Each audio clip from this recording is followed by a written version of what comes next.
Chapter 181, Learning Spells. After assessing Jaka's talents, Agnes fought against the other Dragonborn siblings one by one. Each of them posed a very distinct lack of knowledge and foundation that a normal physical arts user would have learned during their early years as a kid. They had a good base for their physical stats, which they inherently obtained from their bloodline as Dragonborns. But the way they used their physical advantage was something left to be desired. Agnes wiped the sweat off her forehead as she knocked down Zion with a takedown leg sweep. Ah! Zion groaned. I lost. It looked like the youngest Dragonborn was still disappointed that he couldn't defeat a 7-star physical arts master. Don't worry, bro. I lost too, Amisu whispered, consoling her little brother. Meanwhile, Shiina bowed to Agnes and thanked her for the lessons. This was the first time that the Dragonborn sparred with someone as experienced as her, and it gave them valuable lessons that they sorely needed. We appreciate you for teaching us our faults. We will reflect upon them and be better next time. It was my pleasure, Agnes said, lowering her axe. Fighting with you has opened my eyes. Agnes looked at Shiina and the rest of the Dragonborns in a completely new light. Before this sparring session, they were merely novices who barely knew how to wield their weapons. But after just a few minutes of fighting with her, they were able to improve leaps and bounds just by themselves, even without her teaching them anything. They learned it on their own. Their talents were quite frightening. If her master saw these Dragonborns, he would immediately want to take them under his wings. All of them had a certain quality that transcended even those of normal genius levels. Jaku had terrifying speed and reaction times, which Agnes felt could even surpass her own. He would even give the young Mrs. Yuna a run for her money. Agnes had the most trouble dealing with Shiina. Her all-encompassing vision of the battlefield was a natural weakness to her slow and heavy fighting style with the axe. Whenever she would charge towards Shiina, the Dragonborn would shoot arrows towards her line of movement, stopping her in her tracks. By the time she deflected the arrows, Shiina would have already repositioned herself in a different location. As for Amisu, Agnes thought she was the weakest out of the bunch at first. Even though she used a spear, her speed and movements were far too slow to take advantage of the light and sharp nature of the spear. But as the fight went on, Agnes was surprised to see Amisu gaining both speed and power with each thrust. Instead of losing energy as the fight went on, she actually gained more power. Near the end of the fight, Agnes actually felt herself losing by a little bit. But of course, she outmaneuvered Amisu through skill and experience, throwing her off her balance and stopping her momentum. Those 3 Dragonborns showed great promise, which already surprised Agnes. But as she went on to fight Zion, she realized that he was the one most talented out of them all. The youngest Dragonborn was a very different kind of beast entirely. His jabs and punches were sharp and heavy, with his footwork perfectly allowing him to dance in and out of range at his discretion. His only weakness was his tendency to be reckless and impulsive, which he couldn't get rid of during the entire fight. What realm are you guys in right now? Agnes asked. Shiina looked deep within herself and answered, We are all at the 2-star level, Miss Agnes. The ogre battlemaid chuckled and shook her head. They were only at the 2-star realm, yet were exhibiting strength at the 3-star realm. It was quite absurd to experience such an overwhelming talent from these siblings. And they weren't even using mithril artifacts. Agnes saw how the Rebornians increased their magical power by wielding a mithril artifact. If they did wield it, by her estimation, it wouldn't be surprising for the Dragonborns to exhibit strength similar to a 4-star level warrior while still being in the 2-star realm. She could only sigh at the unfairness of the world. The Rebornians were truly a different breed of their own. Your physical talents are good, but it will only take you so far. If you want to improve your powers, then I suggest you practice these physical art spells in the meantime. Agnes approached Jaku first, showing him firsthand how to cast the 2-star spells such as Lightning Steps, Thunderous Slash, and Electric Touch. All of those spells increased in power the faster it was performed, so it would make use of Jaku's natural quickness into a viable weapon. Shrouded Critical Strike, Misty Step, and Silent Shot were perfect spells for the sharpshooter Shiina. It would allow her to increase her arrow's penetrating power, while also allowing her to easily obscure herself from her enemies. As for Umisu, the kinds of spells that would enhance her fighting capabilities were those that would allow her to cover for her slow starting point. Whirlwind Sweep, Turtle Defense Thrust, and Standing Shaolin Stick would allow her to push, defend, and evade her attackers while she gathered up momentum. And lastly for Zion, Agnes didn't really know what to give him. His natural skill, Spacebreaker Punch, was already a devastating attack that didn't need any additional support from a normal physical art spell. The only thing she could help him with was teaching him the basics of fighting, the techniques, the tricks, and all that. It only took the Dragonborns a few hours before they fully learned the magic theory of the spells. Using Agnes' training regimen of constant sparring, they started practicing their skills with the Montgomery escorts, who were all quite adept at fighting. Meanwhile, Michael returned to his house to consolidate all that he'd learned after observing physical arts the whole day. Progress to next update, 9%. The realizations from his breakthrough allowed him to have a more intimate sense of physical arts, which gave him a good idea for improving the design of his mithril artifacts. Chapter 182, Verge of Discovery. When he first created mithril, he had nothing to draw inspiration from other than his own experience as a mystical arts user. He inputted the mana into the Damascus steel the same way that he stored mana in his cores. He concentrated his mana core to be as little as possible so that drawing mana from it would result in a stronger release in the spell. Because of this, when a fire mage wielded a mithril artifact wand with pure fire mana, then he would find the potency of his fire spells increased by almost 30%. However, the downside of this was that he couldn't wield any other mithril artifact, or else it would interfere with the effects of the first artifact. For example, if a mage used a fire mithril wand and a water mithril wand at the same time to increase the power of his steam-related spells, then the two mithril artifacts would only cancel each other out. Now for normal people this would be fine. After all, most only had one elemental mastery. However, Rebornians who were awakened with the inherent talent to master all elemental mana would be forced to stick to only one mana for their mithril artifact. It was very limiting. Michael thought he would have to find more Godforge pieces before he was able to solve this particular problem, but as it turned out, all he needed to do was learn more about physical arts. By transferring what he learned from seeing Agnes use physical arts to create a mithril artifact, then he could change the limit of what mithrils could do.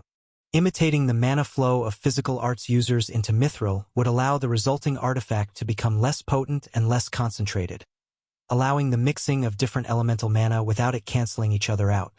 To explain this better, the previously condensed mithril artifact could be thought of as a solid block of metal.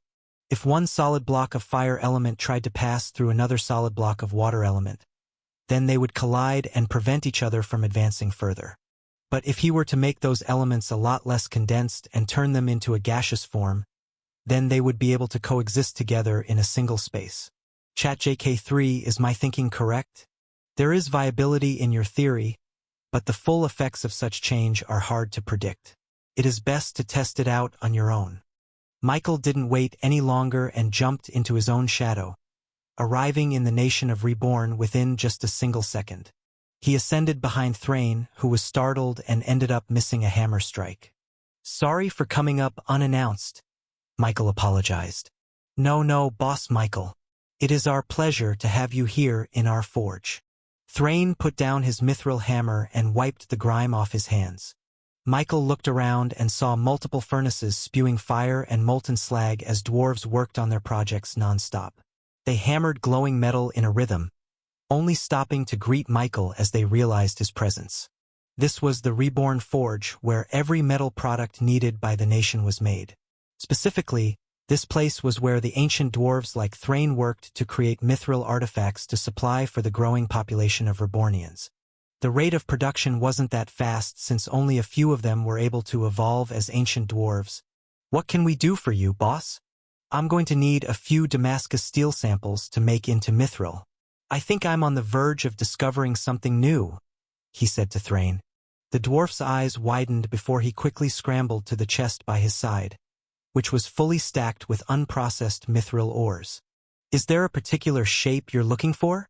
Make a full set of armor for me and the Dragonborns," Michael requested. Thrain already knew the measurement for them and quickly went to work. And since Michael was quite excited at the thought of putting his new theory to the test, he couldn't just sit still. He looked for an empty workstation and helped Thrain create the Damascus steel armor they were going to create into mithril artifacts. Meanwhile, on the very outskirts of the forest, an Orcanine orc dragged a full sack of cacao seeds towards Neo-Orcus. He was one of the guards specifically tasked by his chieftain to give the Rebornians their sacred cacao fruits. As he walked closer to Neo-Orcus, his wolf-like ears suddenly twitched as they picked up a metallic ding echoing in the forest. Now, this sound was already quite strange to hear in the usual silence of the environment. But then, this sound was followed by raucous shouting. The direction this sound came from was none other than the new territory of Neo-Orcus. Are they worshipping something like us? The Orcanine orc thought to himself. He thought they were the only ones who shouted and banged their chests as a form of prayer for the goddess. But as it turned out, they weren't the only ones. Curious as to what the Rebornians considered their sacred grounds, the orc made a slight detour and followed the cheering in the distance. It didn't take long before he saw a metal fence separating the forest and a large open field on the horizon. The orc peeked through the holes of the fence and saw both humans and demi-humans positioned in strange places in the field, looking up at the sky as if searching for something. And beyond them was a large crowd who was the source of all the cheering.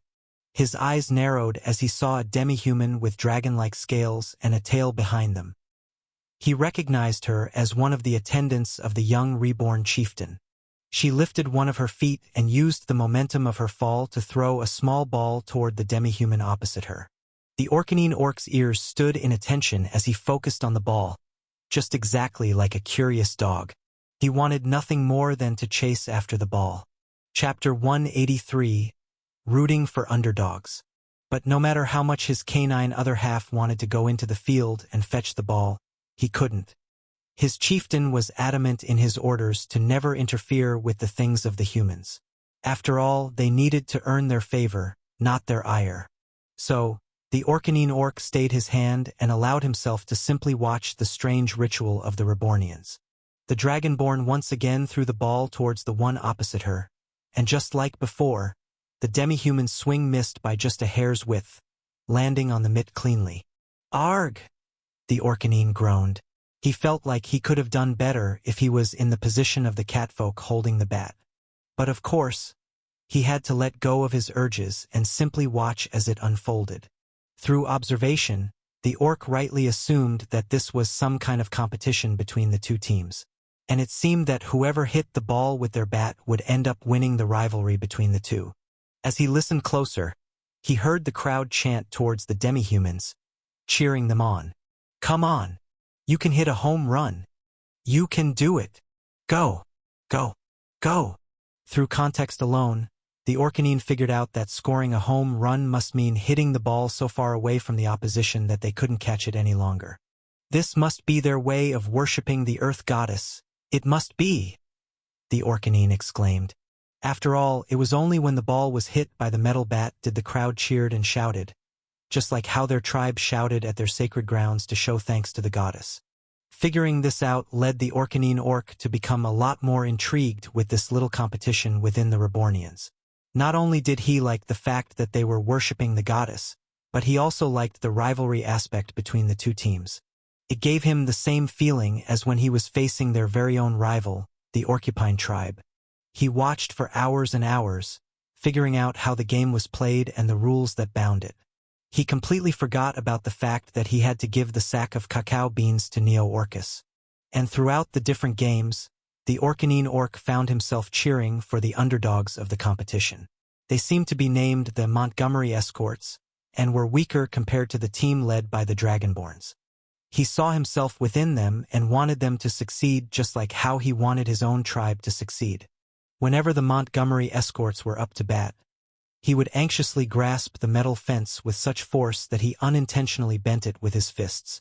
And when they failed to hit the ball and score a point, he would groan and express his disappointment. When the game was over, he would feel himself longing for more. After eavesdropping for a little while longer, he was delighted to find out that this game was a recurring event within Neo-Orcus. The Orcanine orc decided then and there that he would always volunteer to deliver the sack of cacao beans to Neo-Orcus so that he would be able to catch a glimpse of their games. He successfully left the sack at the gates of Neo-Orcus before he left to return to his village. A day passed, and the orc couldn't help but crave to watch the baseball game. He had to slap himself silly so that he wouldn't feel this way. Finally, the next day, the chieftain tasked him to deliver the cacao beans again. "Why do you look so excited?" the chieftain asked. "Ah, I just want to gain the favor of the Reborn company," he replied, tapping his foot in nervousness. "Good. We must never let the Orcupine tribe earn their favor first. They will always be our rival until we can oust them from this forest." The orc slapped his chest for the chieftain before leaving to deliver the cacao beans. But of course, after reaching the forest, he made a slight detour and found himself behind the baseball fence once again. His joy and excitement were palpable as he saw the players take their positions on the field. It looked like he made it just in time for the start of the game. It was the Rebornians versus the Montgomerys once more. But this time, it seemed that his favorite team had a new addition to their lineup. There was a young girl within their midst, who regarded her metal bat with suspiciously good movement. She did some light swings in the air, which was sharp enough to send a whipping sound reverberating throughout the field. The orc knew there was something different about her, and was cautiously optimistic about their chances to win the game. The last time, they weren't even able to get a single point. Finally, the game started with the Montgomerys up at bat. Unfortunately, their main opponent this time was once again the female dragonborn with white scales. She was the one who never missed a single strike in the last game. A true scary opponent indeed. And just like before, the first two players were quickly struck out, leaving the Montgomerys just one last chance before the inning ended. The orc thought they were going to lose once again, but this time, it seemed that the new girl was finally up to bat. She took her position and waited for the ball to come to her position. Then, within the first pitch, she took a large swing. A very euphoric ding resounded throughout the field before the ball was sent flying through the air. A home run. The crowd cheered and shouted, praising the young girl for her strength and skill. The Orcanine orc grasped the metal fence and bent it from his excitement. Seeing this was exhilarating. He couldn't help himself and finally shouted in triumph along with the crowd. "Yeah! All right!" The Orcanine orc was suddenly startled as he heard another shout just beside him. He quickly turned around and saw the last person he wanted to see. It was an Orcupine orc, who seemed to have also stopped his celebration as he realized the Orcanine orc's presence. The two orcs stared at each other, not knowing what to do. Chapter 184. Ignoring for the game. Seeing his most hated rival right in front of him made the Orcanine orc's attitude do a complete 180 turn. His face turned into a snarl, treating the Orcupine orc as if he was the bane of his life. And it seemed as if the reaction was reciprocated. The Orcupine orc frowned into one of anger as soon as he saw the furry body of the Orcanine orc. The feud that had been fueling their very tribes for years and years on end finally showed its ugly head. Even though they promised that they were going to be in a truce with each other, their hatred could not be hid away just so easily. In truth, the two tribes were just waiting for the chance to battle it out once again and finally prove who was the better worshipper for the Earth Goddess. "Cowardly bastard!" the Orcanine screamed. "Useless meathead!" the Orcupine replied back. The two of them faced each other, just like how they had always faced each other when engaged in a screaming match. Even though their chieftains told them specifically to refrain from fighting it out with their rivals, they just couldn't help themselves. If the Orcanine orc was a little bit more level-headed, he would have realized sooner that the Orcupine orc in front of him was also secretly enjoying the game of baseball. However, his head was too filled with the shouts of his chieftain and his brothers about the cowardly Orcupines to even think about such stuff. In truth, the Orcupine orc had also chanced upon the Rebornians playing baseball and ended up loving the game just like the others. He, too, rooted for the Montgomerys and was delighted upon seeing the young girl finally hit a home run. He wanted to shout and cheer, but his celebrations were cut short by the appearance of the Orcanine orc. Both of them were quite vulnerable, feeling a little bit embarrassed and ashamed that they were caught watching the game. So, When they saw that their rival witnessed them in such a candid way, they thought that they were going to get made fun of. It ended up making them a lot more defensive, which only exacerbated their hatred for each other. "Get out of here," the Orcanine howled. "No, you leave," the Orcupine shrieked. In such a standoff between the two tribes, it was normal for them to immediately start their ritual performance. This was the only way they were going to decide which one was the superior orc. The Orcanine orc bent his knees low and braced his body, making his muscles and his fats tense up. He was preparing to slap his body to create a rhythmic beat that would surely make his rival back off. Similarly, the Orcupine orc shivered his body, creating a rattling sound as his quills and spines collided against each other. It was only through his most proud strumming performance would the Orcanine orc realize that he had tried to humiliate the wrong orc. But just as they were about to establish dominance against each other, they heard raucous cheering and shouting in the field. Both of them stopped what they were doing and looked at the state of the game. Unfortunately, it seemed that their slight victory just a few minutes ago was quickly taken back by the Dragonborns. They had scored a home run against the Montgomerys too. The orcs were disheartened upon seeing this, with their bodies visibly getting depressed. They sneaked glances at each other and realized that none of them were moving. This would have been the perfect timing for either of them to carry out their ritual performance and defeat the other orc. But they didn't. This meant only one thing. None of them wanted to destroy the secrecy of this place. If they banged their chests or strummed their quills, then the sound would travel far out into the forest, letting everyone know about this little spot in the field. And they didn't want that to happen. They still wanted to watch baseball in peace, without anyone interfering in their leisurely pastime. The Orcanine orc slowly stood up, unflexing his muscles and undeniably showing that he was standing down. And similarly, the Orcupine orc's quills lowered down and blended into his fur.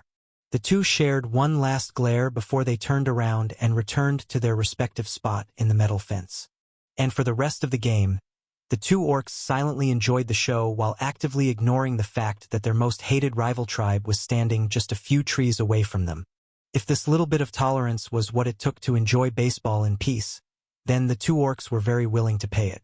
After the game, the two went their separate ways. The Orcanine orc finished his delivery of the cacao beans to Neo-Orcus before returning to his village and reporting to his chieftain. "All went well, I hope?" The orc just meekly nodded his head. He didn't want to speak. "Good. I can feel it. We are getting ahead of those cowards. It will only be a matter of time until the Reborn company is on our side. And when that happens, I will finally agree to a meeting with the Orcupine chieftain, just to see the look on his face when he realizes he lost against me." After reporting to the chieftain, the orc returned to his home. Then, 2 days later, the chieftain asked for his services again to deliver the sacred cacao beans. Of course, the orc accepted it and went to the forest. He made a slight detour into the familiar metal fence and chanced upon the Orcupine orc already watching the warm-ups of the baseball players. The two shared an almost imperceptible nod of acknowledgement. There was a silent understanding between each other to just watch and enjoy the baseball game rather than trouble themselves with their tribe's rivalry. Chapter 185. Subconscious Cheering. As the days passed, the orcs continued their secret enjoyment of the baseball games. They chanced upon each other so many times that they were no longer wary of each other's company. They just silently enjoyed the baseball games not as Orcupine orcs or Orcanine orcs, but simply as fans of the game. They likened themselves to the crowds on the other side of the fence. There were both humans and demi-humans cheering with each other, with no sort of discrimination or prejudice against each other. It even became their wish to someday become a part of those crowds, experiencing the game in front of their very eyes and enjoying it with thousands of other like-minded people. It made them crave that kind of culture. "It's that young lady again," said the Orcupine orc to himself, but loud enough for the Orcanine to hear it as well. "She's good. Maybe she's what we need to finally win a game."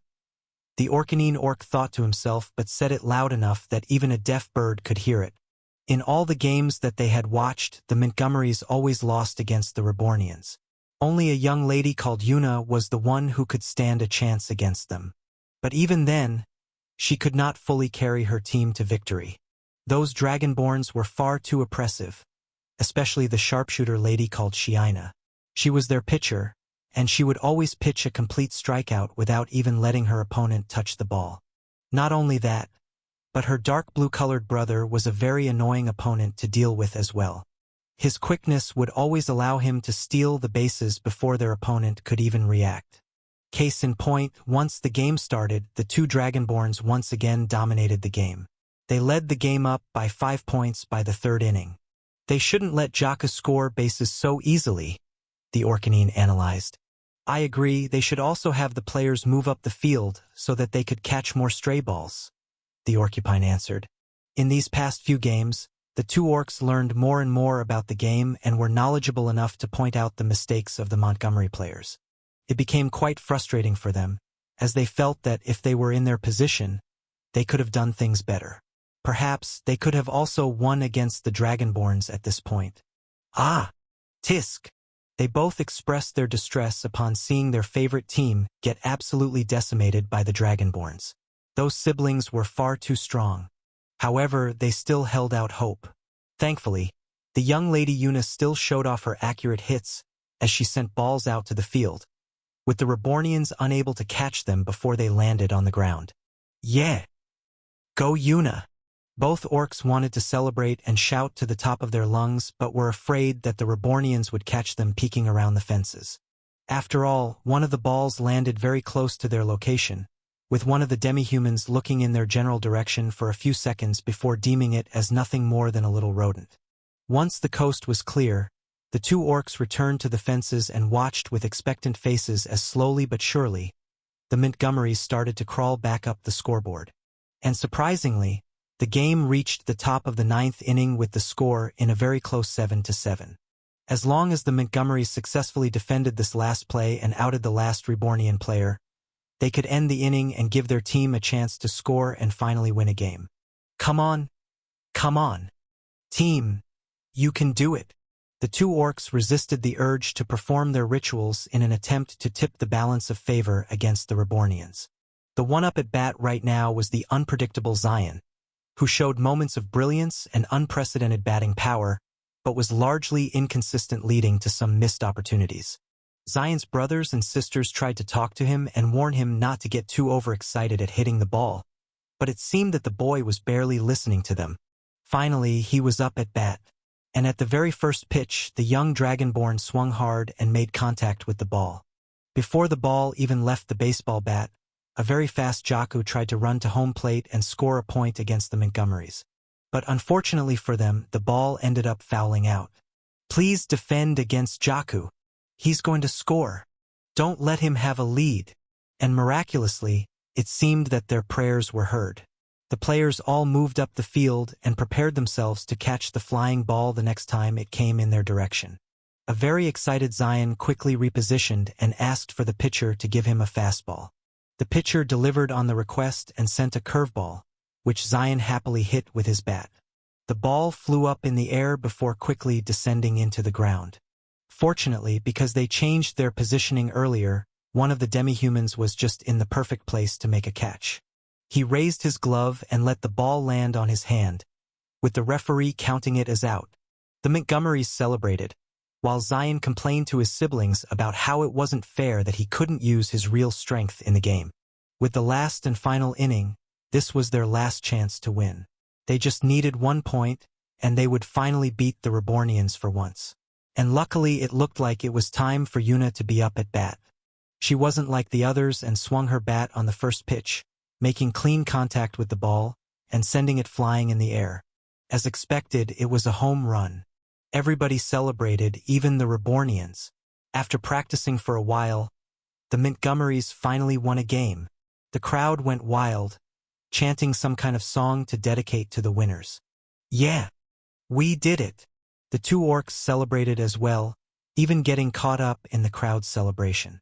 As they chanted, the orcs couldn't help but subconsciously want to supplement it with a beat of their own. The Orcanine orc tapped his chest to create a beat, while the Orcupine orc strummed his quills to create a rhythm. The resulting sound created a surprising resonance that spread out to the field, alerting the attention of the sharp-eyed Shiina. Chapter 186. Orc Resonance. Now, the two orcs quickly realized their mistake and immediately stopped what they were doing. This brief blunder wouldn't have mattered much if they were simply performing their rituals separately and with the same hostility against each other. However, their unexpected camaraderie led their rituals to coincide with each other into a strange resonance never before seen in the current world. It created an effect that made anyone who listened make their intake of earth mana increase drastically. Instead of it simply trickling slowly from the ground, their rituals seemed to have made their bodies into a giant magnet that siphoned the very earth from underneath their feet. This effect might have been brief and didn't last for very long. But there was one sharp-eyed dragonborn who quickly noticed the effects the resonance had on her body. Shiina felt the earth mana course through her veins before going to her cores, supplying it with a sufficient amount to finally break through to the next level. The mana cores in her body suddenly grew another layer underneath, finally starting Shina's journey as an official 3-star realm demi-human. In truth, the Dragonborns were already quite nearing their breakthrough from the very start. That was part of the reason why they had been playing baseball these past few days. According to Agnes, one of the best ways to advance their cultivation in physical arts was to train their body without using any skills or powers. It was quite counterintuitive, especially since all the mystical arts users they knew improved their cultivation by casting as many spells as possible. Agnes explained that physical arts users depended on their body more than their cores, so it would do them wonders if they trained their normal body for it to accommodate more mana from its surroundings. In her estimation, she believed that the Dragonborns would break through after a month of playing baseball and sparring every day.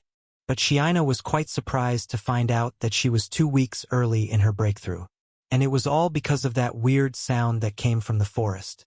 She narrowed her eyes and saw 2 orcs in the metal fences and rightly deduced that those sounds came from them. Upon walking towards them, the orcs immediately surrendered to Shiina and tried to ask her for forgiveness. "We beseech you to excuse our intrusion. Please have mercy." But contrary to what they thought, Shiina wasn't angry at them at all.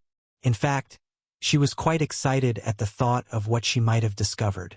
Her boss would surely like to hear how the orcs were able to increase her cultivation tremendously. While all of that was happening in Neo-Orcs, Michael was very busy in the forge, smacking molten metal and molding them into a more desirable shape. He had been experimenting with the mithril artifacts, changing the properties of the mana to imitate the way his new mana flow operated. It was hard at first.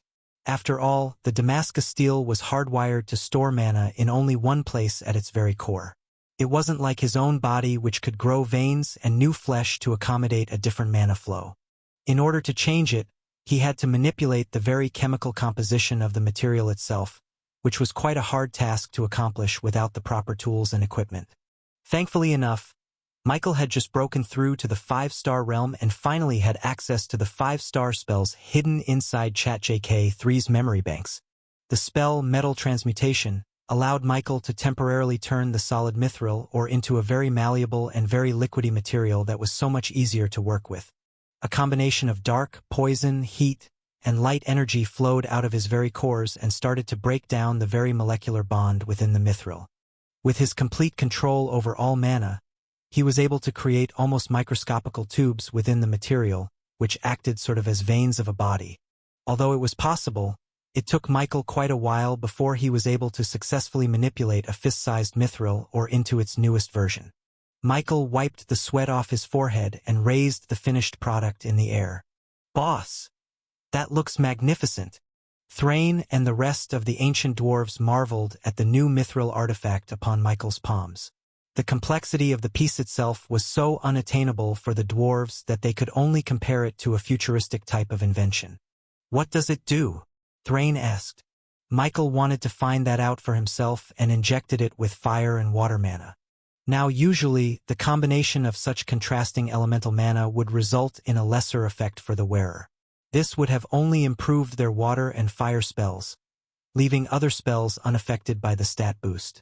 It was incredibly inefficient, which was why most Rebornians simply chose one element for their mithril artifact since they could use it in a more varied selection of spells. This new version of the mithril artifact was meant to change that.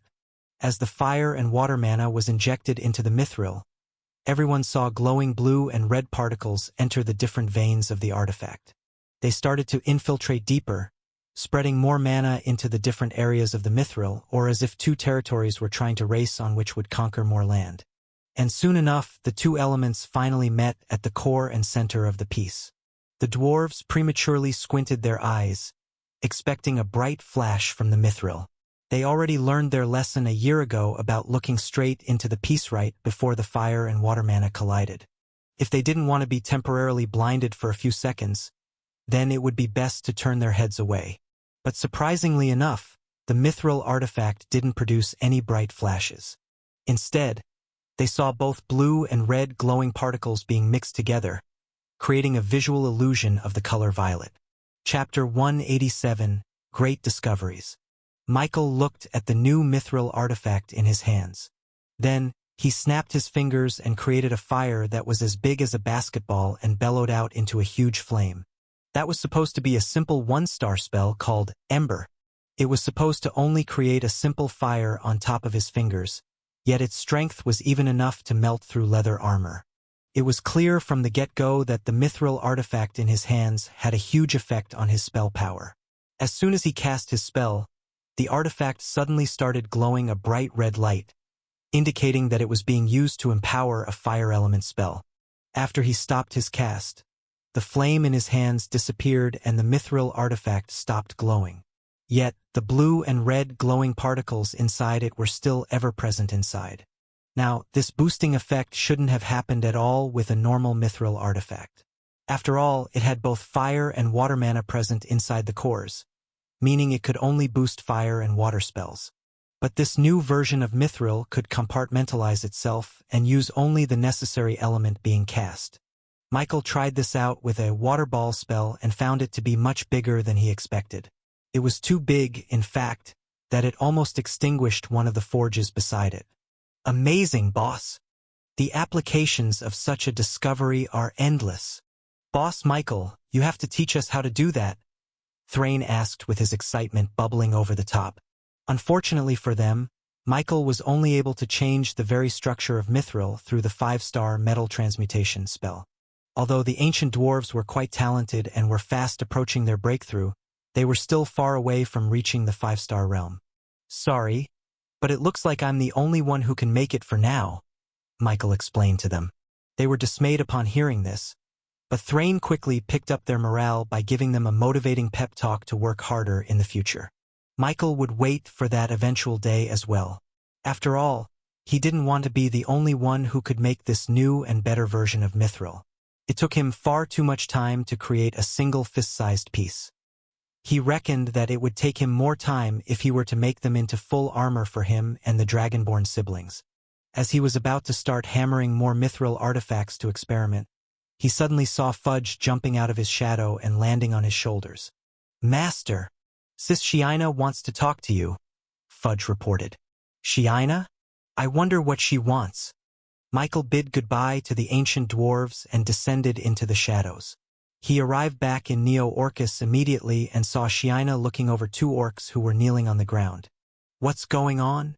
Shiina bowed to Michael. "It has come to my attention that they have been secretly watching the baseball games in the bushes." Michael looked at the 2 orcs and was surprised that they were from the 2 rival tribes, one Orcanine and one Orcupine. He also recognized their faces as the ones who had been delivering the cacao beans right into the gates of Neo-Orcus. But the weirdest thing he noticed was that the orcs didn't try to shout or fight against each other in any way. And if he was seeing it correctly, it seemed that there wasn't any hostility from both of them at all. Usually, they would have at least sent dirty looks to each other by now. But there was nary a glare nor a scoff exchanged between them. "Care to explain?" he asked them directly. The 2 orcs kneeled to Michael and tried to beg for his forgiveness. "Please forgive us, oh merciful human. We were just trying to enjoy the baseball game. It's true. We mean no harm against Neo-Orcus and we're simply following our want to witness a game." The 2 orcs spilled the beans about the circumstances that led them to discover the baseball field, as well as how they started to fall in love with the game of baseball. It was quite clear to Michael that the orcs were passionate about the game, just like the Rebornians were when he first introduced the game. If that's so, then there's no problem if you want to watch baseball, he said, picking the two up from their kneeling position. Next time, you should just approach the field, and we can let you sit in the bleachers or play a game with them. The two orcs looked up at Michael with gratitude. They would like nothing more than to finally play a game of baseball with the Rebornians and the Montgomerys. Lord Michael, there's something more. Shiina approached Michael and whispered to him about her experiences with the strange resonance. A fire lit up in Michael's eyes. His curiosity was piqued. If what she said was true, then it was all the more reason for Michael to stop the civil war between the two tribes and unite them into a cohesive group. The unexpected resonance between the Orcanine and Orcupines was perhaps a glimpse at their true potential. There must have been a reason why those two tribes used to be part of one single group, and how they were able to coexist during the ancient times. Can you try to repeat it? Michael asked the orcs. But it seemed that they were clueless as to what Michael was talking about. Even they didn't know the kind of effect that their overlapping rituals would make or if it even had one at all. They had always been fighting and shouting at each other for years on end now. Yet the only kind of effect it harbored was a very annoying noise that reverberated through the forest. It definitely wasn't the kind of effect that Shiina was describing. Still, the orcs obeyed Michael's instructions and started their rituals. The Orcanine orc slapped his biceps, while the Orcupine orc shivered his quills. The resulting sound was a very pleasant rhythm that resulted in an unexpected notification from ChatJK3. Your Earth mana cultivation speed has increased by 100%. Chapter 188. Sugar Rush. Michael looked at the notification in his eyes and was expectantly delighted. It made him believe that it was truly better for everyone that the two rival tribes settle their differences and work together under one banner. If they kept on doing their rituals and competitively shouting at each other, it would only result in a very annoying sound that would deprive anyone of sleep in a 1-kilometer radius. But if they started working with each other and treating each other as brothers rather than rivals, then they could end up becoming a lot stronger than even they thought. After all, increasing the intake of mana directly impacted their overall strength individually, as well as overall. Right now, the resonance between the two orcs only resulted in the increase of earth mana. Michael guessed that the reason for this was because their species as a whole were naturally talented with it, and was probably brought about by their passionate devotion to the earth goddess that they had been worshipping. Now, this was already a great boon for the orcs as well as the Rebornians. But if they were to join Michael and become part of the nation, then they would have the chance to evolve their bloodlines and increase their mastery over the elements, becoming proficient in all of them. Michael guessed that this would result in the orcs' resonance increasing the cultivation rate of not only the earth mana but all of it as well. Of course, this was just pure conjecture, a hopeful guess, if you will. But still, it was enough of a motivation for Michael to become a lot more aggressive in his plans to unite the two tribes. Do you guys not see the result of your friendship? Michael asked the orcs. The two of them reacted a bit awkwardly as Michael pointed it out, but they didn't necessarily reject it outright. It was through their mutual interest in baseball that they realized that all the stories and rumors about their rival orcs were nothing more than lies told to them by their parents, friends, and even their chieftain. The Orcanines weren't just foolish meatheads who only knew how to use brute force. They could be quite smart and introspective, evidenced by the Orcanine orc quickly learning the rules of baseball through pure observation only. He even figured out the best plays and strategies to win the game. Conversely, the Orcupines weren't the witless cowards that they were painted to be. It was told that they were orcs who couldn't be trusted because they would abandon their friends to survive. But this Orcupine orc disproved that. When they were caught by Shiina, the Orcupine orc offered himself to become the scapegoat, letting his new friend leave the place undetected. No coward could do that. It was clear from this alone that Orcupines were as brave as the Orcanines. I was wrong about your tribe, the Orcanine admitted. I must admit my mistake as well. I was prejudiced against you as well as your kind. But it's clear that we have more in common than we think. The Orcupine offered his hand to the Orcanine. The two shook hands, symbolizing the first true truce between the two tribes since the downfall of the Golden Road. Why are your tribes fighting in the first place? Michael asked. Ever since I was born, I was taught to hate the Orcupines. My chieftain is clear in his dislike of the other tribe, and we followed his words without questioning it. That is my upbringing as well. My chieftain told us that Orkney's way of ritual worship of the sacred grounds was nothing less than sacrilege. He said that it would be better in our hands. Michael looked at the sack of cacao beans beside the Orkney orc. According to them, this was their sacred fruit born from their sacred grounds. He had accepted this as a fact, but never really questioned why it was so. What's so special about cacao beans to you? That question had been lingering on the back of his mind this whole time. To answer his question, the two orcs each picked up a single cacao bean from their sacks and put it against their teeth. As they crushed it with their molars, their faces contorted into one of disgust as the bitterness of the seed spread throughout their mouth.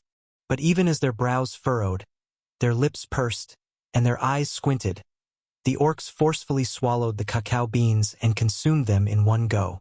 Michael was a bit surprised to see their reaction to eating cacao beans. For something they treated with so much respect and adoration, he would have thought that the orcs developed a taste for its bitterness throughout the years they had been consuming it. But judging from their faces, it was clear that they detested eating cacao beans even now. This begged the question as to why they were bearing with its bitter taste, and even performing rituals to thank the goddess for giving them this gift. The answer presented itself to Michael just a few seconds later. A visible red aura exploded out from the Orkney's body, startling Shiina. She quickly moved in front of Michael, grabbing her bow tightly. There was determination in her eyes to protect Michael no matter what it took. Not a millisecond after that, the Orcupine's body exploded with a blue aura as well, increasing his overall strength at least twice his normal base level. Shiina eyed the orcs with a glare, treating them as temporarily hostile. It was only when Michael gently put his hand on her shoulders did she finally be at ease. Michael knew that this was not an attack on him. This was merely a demonstration of the effects the cacao beans had on their bodies. The Orkney orc grew a few inches taller, with his muscles increasing in mass in a matter of a few seconds. His increased size made him a lot more intimidating, especially with the perceived increase in strength that came with the enlargement. Chapter 189. Cacao tastes good? Meanwhile, the Orcupine orc had the opposite transformation. He became a lot thinner, with his quills becoming smaller. He looked a lot closer to a human than an orc. But despite his smaller stature, Michael could tell that it came with a great boost in speed and control. Those quills reminded Michael of surgical-level needles, with their penetrating power becoming a lot more devastating despite looking so thin. ChatJK3, what am I seeing? His personal AI assistant sent out a beam of light mana toward the two orcs. Those mana then interacted with the light mana inside the orcs' bodies, which bounced back towards Michael. Those light mana contained all the necessary information needed to fully examine the orc's physiology. Analyzing. Complete. Orc. Species. Orcanine. Orcupine. Type. Demi-human. Difficulty. Element. Earth. Fire. Skill. Sugar Rush. This skill allows the user to transform the energy he consumes from cacao beans into pure earth power. Their overall strength in the earth element will temporarily increase one level upwards. The orc's difficulty level was only 4 stars when Michael first met them, but with the new knowledge of their enhanced state, ChatJK3 then rated them an entire star higher. Michael could only marvel at the new power he saw from the orcs. It was hard to believe that they gained this power only from consuming a single piece of cacao bean. This is what helped us survive all these times, Sir Human. The gift of the goddess gives us the power to triumph over any adversity, the Orcanine said, slapping his newly enlarged body. It created a much louder smack that reverberated throughout the forest. We would be ungrateful if we did not appreciate cacao trees. Our rituals allow us to protect our sacred ground as well as revere the earth goddess, the Orcupine said, strumming his new quills. It now sounded like percussion chimes that rang out pleasantly to everyone's ears. Michael observed them for a few seconds before finally asking them a lot of questions back to back. How long does it last? It does not last long. In human terms, then it would only last a quarter of candlelight, the Orcanine answered. In other words, Their transformation only lasted about 10 minutes. Although it might seem a little short, it was more than enough in a fight. Does it have any limitations? Can you eat cacao beans consecutively? Can you eat 2 cacao beans at the same time? Michael's eyes were full of curiosity, and it was even more evident with his questions. We can eat it many times, the porcupine said, but it would not affect our transformation in any way. It wouldn't increase our strength, nor will it increase our time. So does that mean that theoretically, you could always be in your enhanced state if you just ate cacao beans all the time? The 2 orcs awkwardly nodded their heads. So then why don't you? Michael asked them. They could certainly make their enhanced state become permanent, if they wanted to. After all, they must have an almost unlimited amount of cacao beans at their disposal, given that they were so generous in their gifts to the Reborn company. We dislike its taste, the Orcanine confessed. If there is no need for it, then we would rather not eat it at all, even if we are starving. The Porcupine agreed. We believe that this is a test from the Earth Goddess. She made the cacao beans hard to consume so that we wouldn't get caught up in the power it gave us. Michael went silent for a few seconds, just looking at the orcs and the cacao beans. You hate it because it's bitter. Well then, why don't you try this? He reached down deep into his shadows and took out a single bar of chocolate from the bakery. It was still in its packaging wrapper, so the orcs didn't recognize it at first. But as Michael unraveled the paper, the faint but familiar scent of cacao beans wafted over their senses. Confused them. That thing looked nothing like the cacao beans they had known their whole life, yet they knew instinctively that it contained a lot of cacao beans. Sir Human, why does that smell like our sacred fruit? That's because it is, Michael replied. Try it out. He broke off the bar evenly and gave it to the orcs, who eyed it with confused looks. They felt it with their hands and smelled it with their nose. It was clear that the influence of the Earth Goddess was strong, evidence that it was indeed as Michael said it was. They took a bite, with their bodies already clenched as they anticipated the bitterness of the cacao beans. But as the chocolate melted in their mouths, a new sensation filled their senses. It was sweet. It was pleasant. It was something that they wouldn't mind eating for their whole lives. The original taste of the cacao beans was still there, but the bitterness was almost gone. Somehow, chocolate was able to turn that bitterness into something extremely satisfying for the orcs. What is this? This is delicious. The orcs couldn't help themselves as they devoured the chocolate in a matter of a few seconds. As people who had been so accustomed to the bitterness of the cacao beans, this was a very welcome change of taste. It felt like they had finally found the treasure of the Earth Goddess hidden inside the chocolate. It wasn't supposed to be bitter. It was supposed to be sweet all this time. Michael was glad that they were enjoying their snack. Seeing them react so positively to the chocolate meant that there was a chance that Michael could leverage chocolate into something that would push a change into the 2 orc tribes. He hoped that chocolate could unite the 2. Of course, Michael wasn't doing this without any ulterior motives. If he was going to be honest with himself, then he would admit that he wanted to assimilate their sugar rush skill for his own. Chapter 190, Ritual Resonance. His desire for assimilating the orc tribes into his nation grew stronger as Michael envisioned the possibilities this could entail. If they became his citizens, he could awaken their talents and subsequently upgrade their skills and their affinity to mana. Right now, their sugar rush skill only increased the strength of their earth element spells, but if he were to get his hands on it, then Michael was sure that he could upgrade that into a greater version of it where it could boost all elements. If he were to couple this with their resonance ritual, then the orcs could turn out to become an incredibly reliable source of security. How did you like the chocolate? Michael asked, though he didn't need to hear them say it to know their answer. Their delighted faces and longing for more chocolate were more than enough for Michael to know they were hooked. As it turned out, the orcs were quite sweet-toothed. Chocolate was something that would have made them addicted, regardless if it was made out of their sacred cacao beans or not.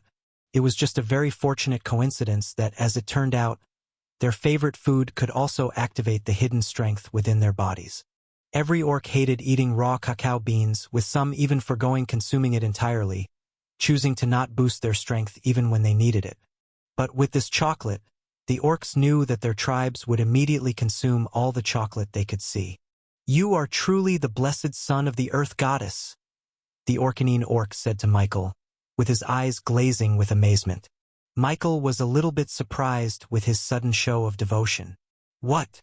Our chieftain said that the owner of Reborn is a blessed son of the earth. Her disciple said so." The shadow underneath Michael's feet flinched upon hearing this. Of course, Michael caught wind of this and immediately guessed that this was one of Fudge's shenanigans.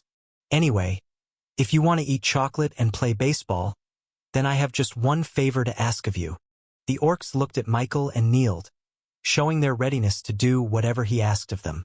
"Can you help my dragonborns?" The two orcs looked at each other, not knowing what Michael was talking about. A couple of minutes later, everyone had gathered back into the designated open-field sparring gymnasium in Neo-Orcus. This was where Agnes trained the Dragonborns and the Rebornians about physical art spells.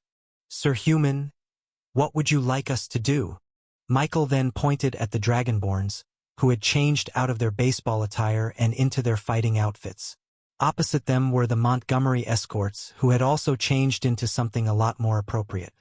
"I want you to perform your resonance ritual for as long as they are practicing their skills," he said to them. "If you do that, then I will compensate you for your efforts with more chocolate and a free pass to any of Neo-Orcus amenities available.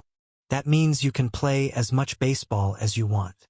The orcs looked at Michael, speechless. "Will that be hard?" he asked them. Training sessions lasted for a few hours, so he didn't know if the orcs had that much stamina to perform their rituals. No, Sir Human.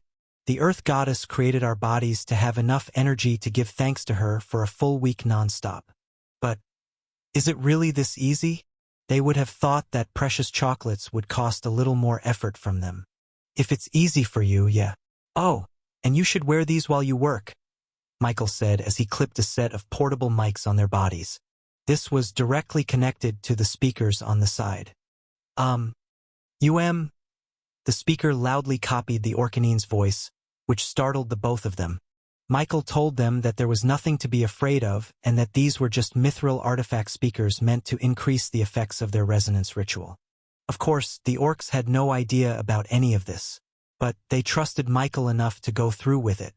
Meanwhile, on the sparring field, Jakku faced Agnes once again.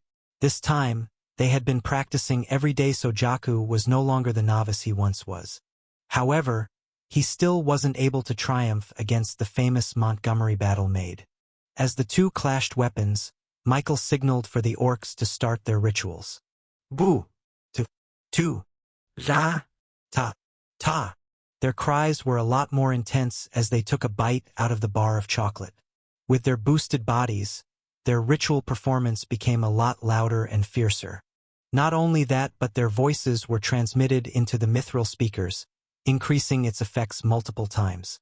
As the resonance from their distinctly different booming slaps and chiming strums met in the air, everyone in the sparring field felt their blood boil in excitement. The adrenaline in their bodies made them feel like they were in an actual war, with the stakes in the realm of life or death. Even Agnes felt the hairs on the back of her head start to stand up, as if she was forced back to her childhood when she faced against hundreds of enemies. She could only laugh at how absurd everything about the Reborn company was. This kind of atmosphere was the perfect environment for a warrior to enhance their senses and gather experience. Feeling their blood boil in both fear and excitement was a true fertilizer for increasing the strength of a physical arts user. That was why a lot of soldiers and warriors broke through during times of war and stagnated during times of peace. It was hard to stimulate a person's growth through practice because there was no real threat to force their bodies to evolve. But now, Michael and his company found a way to produce the same effect without the inherent risk of war. She felt the mana in her body start to churn as it began taking in the earth mana from down below. Even though she didn't have an earth mana core, the earth mana took with it the fire mana inherent in the environment and dragged it into her body. As she looked forward, she saw a sense of relief in Jakku's eyes, with his body becoming a lot more relaxed. He broke through that easily.